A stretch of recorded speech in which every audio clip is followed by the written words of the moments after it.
Halo hai semuanya, apa kabar? Ada saya lagi, Aryan Surya, sahabat kamu, teman kamu dari Pagar Kehidupan.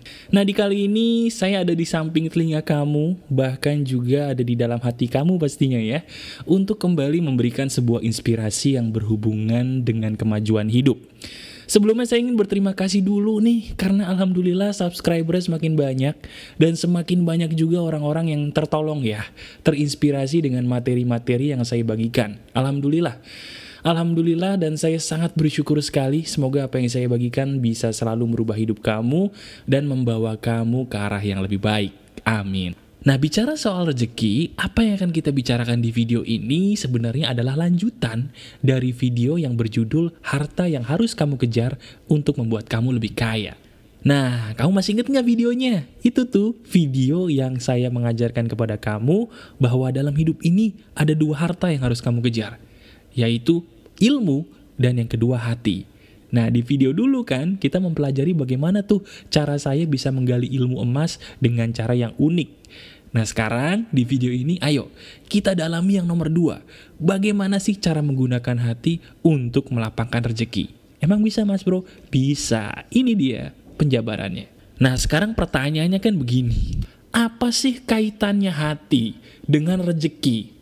Ada nggak sih Mas Bro, kaitannya antara hati ini dengan rezeki, dan hati itu apa sih? Kenapa kayaknya Pagar Kehidupan tuh sering kali membicarakan masalah hati, tapi gue sendiri jujur Mas Bro, belum tahu dengan benar hati itu apa. Nah itu kan yang ada di dalam kepala kamu masih bingung, hati itu apa sih Mas Bro? Tolong jelasin dong. Nah penjelasannya tuh begini teman-teman. Hati itu adalah sesuatu hal yang memang tidak bisa dilihat dengan mata telanjang. Jangankan dengan mata telanjang, dengan alat teknologi modern pun hati tidak bisa ditemukan dan tidak bisa dilihat. Namun, hati itu bisa dirasakan. Sama seperti halnya kalau kita bicara angin atau udara. Sekarang nih, kalau kamu merasakan udara, bisa nggak kamu melihat udara? Nggak bisa kan? Tapi bisa nggak kamu merasakan udara seandainya udaranya panas? Seandainya udaranya dingin? Seandainya anginnya kencang? Bisa ya kamu rasain? Bisa. Nah begitu juga dengan hati. Hati itu memang tidak bisa dilihat ataupun dipegang. Tapi hati itu bisa kamu rasakan. Buktinya gampang. Ketika kamu lagi sedih, kamu mendapatkan sebuah berita duka, orang yang kamu sayangi tiba-tiba mohon maaf meninggal. Di mana rasa pedih itu terasa? Apakah di kepala? Bukan, rasa pedih itu terasa di dalam dada. Ketika kamu mungkin mendengarkan sebuah perkataan yang sangat amat menyakiti perasaan kamu, ketika kamu menyadari bahwa pasangan kamu ternyata mengkhianati kamu, di mana rasa sakit terletak? Apakah di dalam kepala? Apakah di dalam perut? Bukan, di dalam dada. Nah, di situ tepat di mana hati kamu berada. Nah sekarang coba kamu taruh tangan kamu di atas dada kamu deh. Nah, di atas dada kamu ini, disinilah letak hati. Nah pertanyaan berikutnya Mas Bro, oke, gue tahu letak hati itu di mana dan bagaimana rasanya. Pertanyaan gue berikutnya, bisa nggak sih Mas Bro, tolong dong jelasin secara lebih spesifik. Hati itu berfungsi seperti apa, sebagai apa, dan ada gunanya nggak sih kita punya hati? Nah pertanyaannya bagus. Jadi begini teman-teman, banyak teman-teman di sekitar saya sama seperti kamu.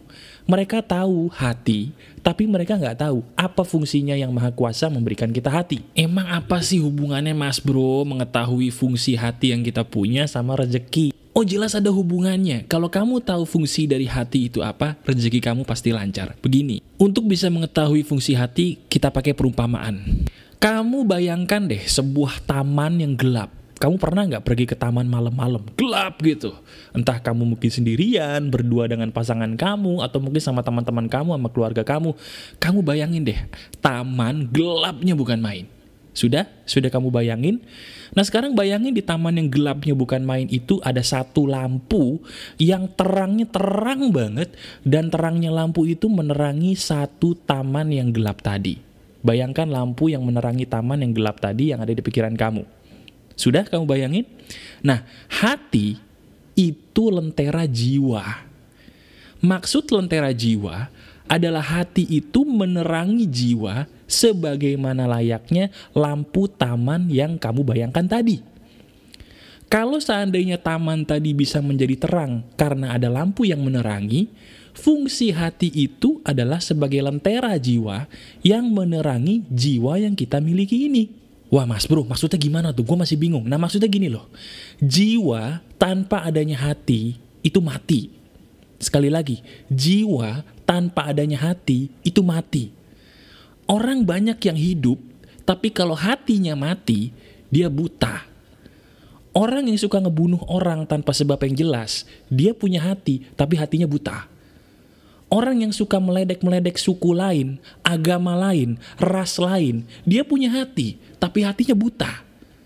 Orang yang suka ngebunuhin hewan tanpa alasan yang jelas, orang itu punya hati, tapi hatinya buta. Nah itulah tipe-tipe orang yang mereka hidup, mereka punya jiwa, tapi karena hatinya mati, mereka pun tidak seperti layaknya manusia. Jadi fungsi hati adalah sebagai penerang jiwa supaya manusia bisa berperilaku sebagaimana layaknya manusia. Kamu paham ya? Nah pertanyaan berikutnya, kenapa hati itu bisa buta mas bro? Jawabannya sederhana, karena perbuatan yang dilarang oleh Yang Maha Kuasa kamu kerjakan. Perbuatan itu dinamakan maksiat. Maksiat itu mengotori hati dan akhirnya kalau terlalu kotor hati kamu menjadi buta. Betul, buta. Wah, gue paham banget mas bro. Keren penjelasan lu. Nah sekarang gue masih bingung nih. Gue bingung. Tadi katanya di depan mas bro, lu mau ngejelasin bahwa yang namanya rezeki itu ada hubungannya dengan hati. Nah maksudnya tuh gimana? Apa sih kaitannya antara hati dengan kelancaran rezeki? Emang ada? Nah, gini teman-teman, rezeki itu adalah segala sesuatu hal yang dengan izin Yang Maha Kuasa itu datang karena energi kamu bagus. Saya ulangi lagi, rezeki itu bisa datang karena energi kamu bagus dan dengan izin Yang Maha Kuasa, rezeki itu terundang karena energi kamu yang bagus tadi. Jadi dalam semesta alam ini seperti yang saya sering ulangi ada hukum tarik-menarik. Hukum tarik-menarik ini adalah hukum yang memakai energi yang ada di dalam badan kamu untuk menarik segala sesuatu yang kamu berhak dapatkan. Kalau energi kamu bagus, energi kamu bisa menarik rezeki, energi kamu pun akan menarik rezeki-rezeki yang membuat hidup kamu berkelimpahan. Nah, rahasianya adalah di sini, teman-teman. Energi itu pancarannya bisa kuat dan bisa lemah tergantung dari kondisi hati. Sekali lagi saya ulangi, energi itu bisa menarik segala sesuatu. Nah, energi itu bisa kuat dan lemah signalnya bergantung dari hati kamu. Kuatnya signal energi kamu di dalam menarik sesuatu bergantung dari kebersihan hati kamu. Sekali lagi, kebersihan hati kamu. Lah mas bro, maksudnya dari hati gue itu gimana? Emang kalau kita misalnya energi nih, energi itu keluar dari badan kita, ada hubungannya juga sama hati? Ada. Orang yang energinya baik, hatinya pasti bersih. Orang yang hatinya kotor, energinya jelek. Saya ulangi sekali lagi. Orang yang energinya positif, hatinya pasti bersih. Dan orang yang energinya jelek, hatinya pasti kotor. Ada korelasi, ada hubungannya antara hati dengan energi yang kamu keluarkan. Nah, karena ada hubungannya antara hati dengan energi yang kamu keluarkan, otomatis kalau kamu mengeluarkan energi yang baik, otomatis energi kamu akan menarik rezeki-rezeki yang baik-baik juga dong. Itulah sebabnya ada beberapa orang yang sangat percaya dengan kuasa Yang Maha Kuasa. Dia tidak pernah mengeluh dengan segala sesuatunya. Dia selalu bersyukur, dia selalu takwa kepada Yang Maha Kuasa. Rezekinya pasti ada aja. Coba deh, orang yang selalu bersyukur, rezekinya pasti bagus toh. Kenapa bisa begitu? Karena hatinya bersih. Hatinya mereka bersih, energinya positif, karena energinya positif menarik rezeki yang positif-positif pula. Sementara orang yang mengeluh, hatinya kotor, dia akan menarik segala sesuatu yang buruk-buruk pula. Jelas ya kamu ya? Jelas nggak? Jadi itu penjelasan ilmiahnya, kenapa kok orang bersyukur rezekinya makin bagus, kenapa orang yang berpikir positif rezekinya makin bagus, karena hati mereka pun bersih. Nah sekarang gini, saya punya sebuah kabar buruk bagi kamu yang mungkin membuat kamu jadi kaget.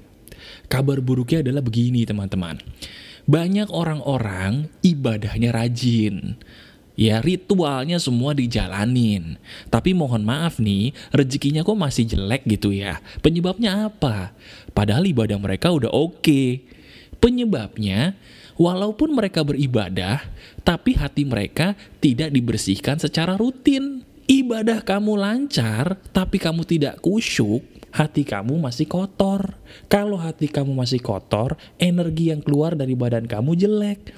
Kalau energi yang keluar jelek, yang ditarik juga yang jelek-jelek. Utang kagak lunas-lunas, rezekinya sempit, utang kagak dibayar-bayar sama orang lain, badan jadi gelisah terus, pekerjaan ditolak mulu, dan sebagainya. Ya, jadi itu penjelasannya. Nah, dalam hidup ini, ada beberapa hal yang biasanya mengundang rezeki paling bagus. Ada orang bilang, bro, orang yang paling mengundang rezeki itu pasti orang yang bersyukur ya. Bener gak sih? Betul. Tapi kamu tahu gak sih?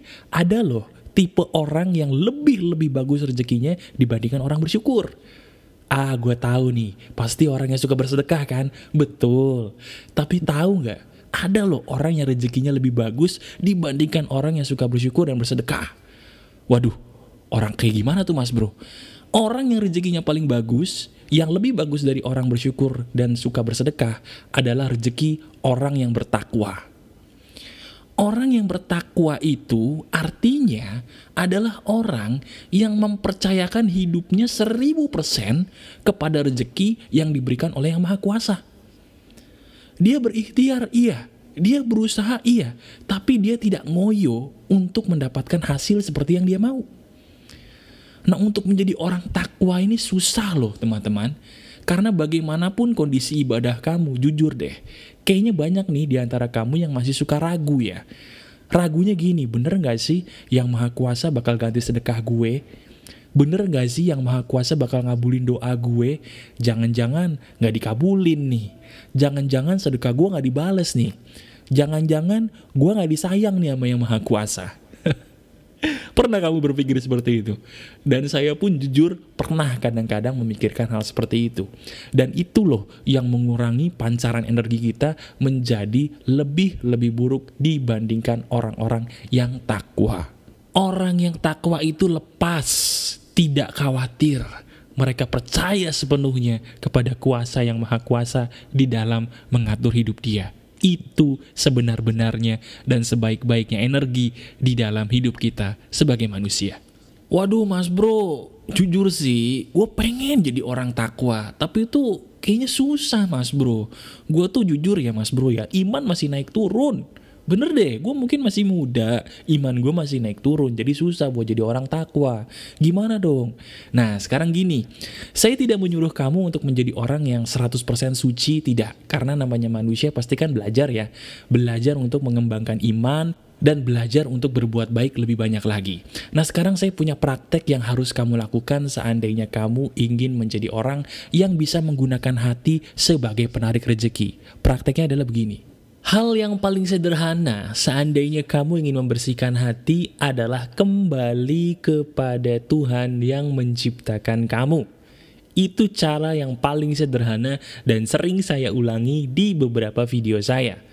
Nah cuman kali ini saya akan memberikan sebuah cara yang belum pernah saya ajarkan kepada kamu.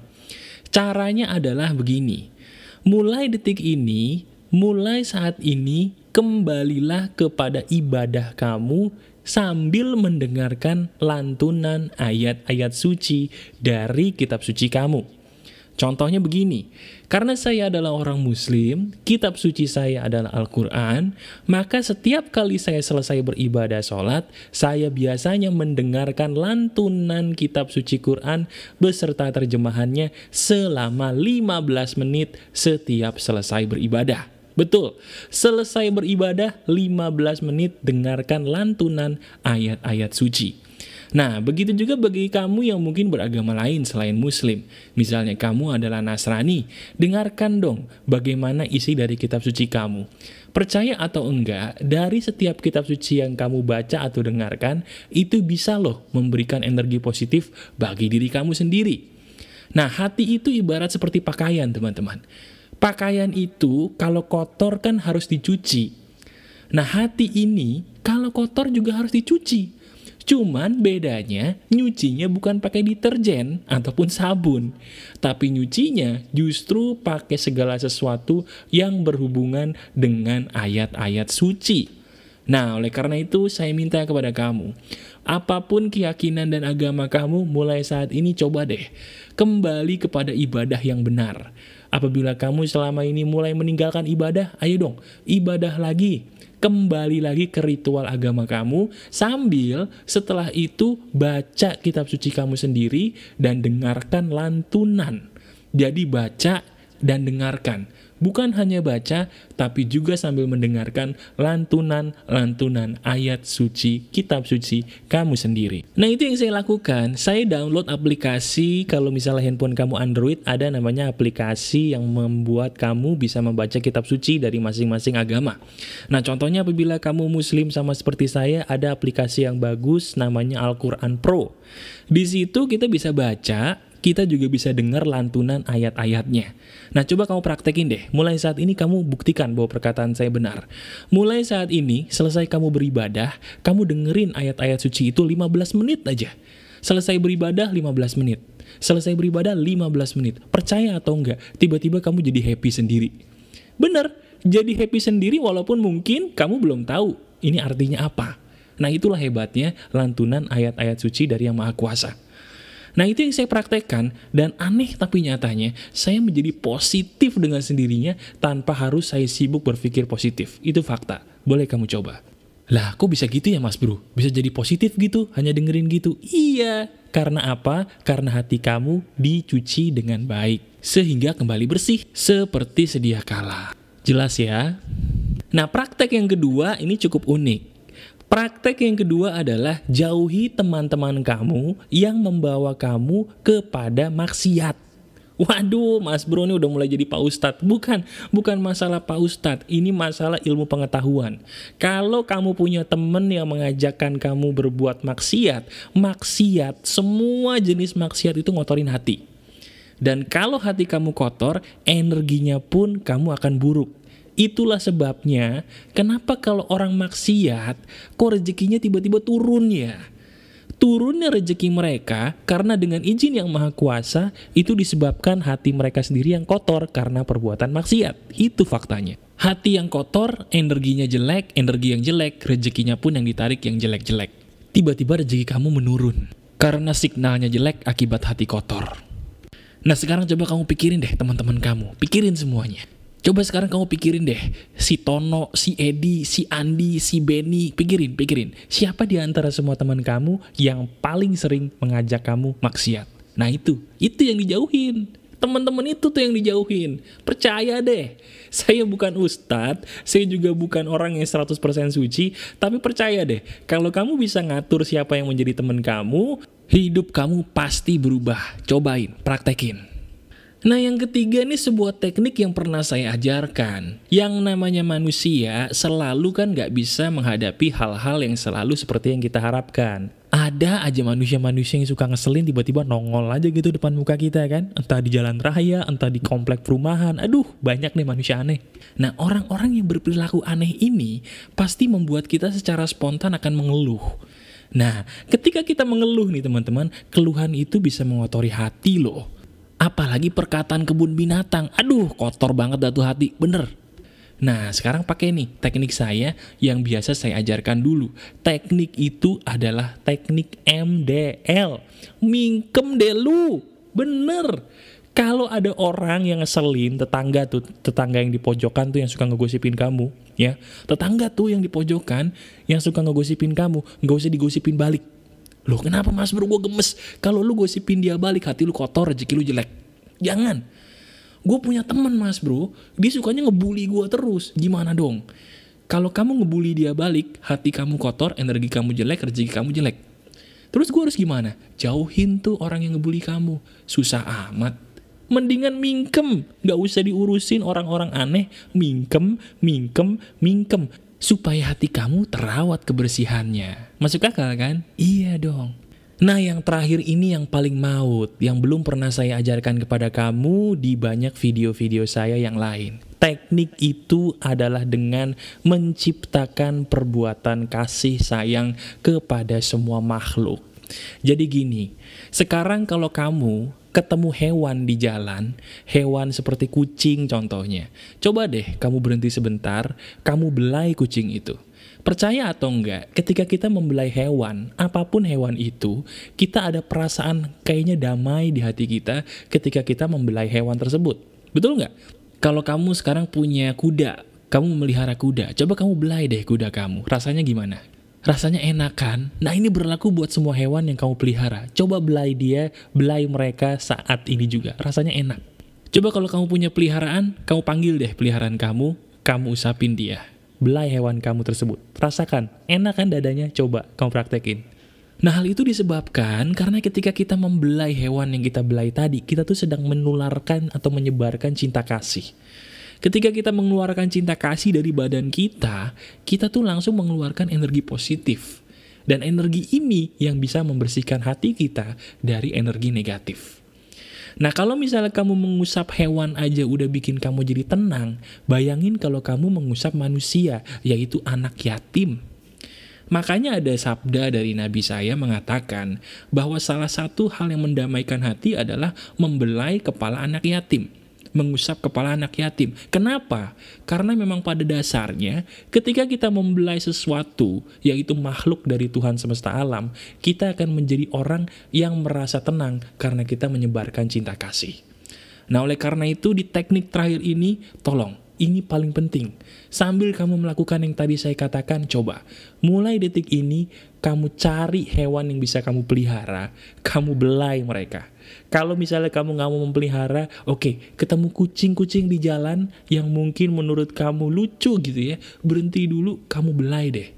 Membelai hewan bisa memberikan ketenangan. Dan itu contoh sederhana dari perbuatan menyebarkan cinta kasih. Nah, baru dari situ kamu latihan untuk mengasihi sesama manusia. Jadi saya selalu bilang begini, kalau orang bisa mengasihi hewan, orang itu pasti lebih bisa mengasihi manusia. Karena orang yang jahat sama hewan, pasti jahat sama manusia. Makanya saya bilang, sebelum kamu memikirkan untuk membelai manusia, belai dulu hewan sebagai ciptaan Tuhan semesta alam. Kalau kamu bisa memberikan cinta kasih kepada hewan, hati kamu damai, di situ pun kamu akan secara otomatis bisa mengasihi sesama manusia. Ini teknik yang unik, boleh dicoba. Silahkan, karena itu membersihkan hati kamu sendiri.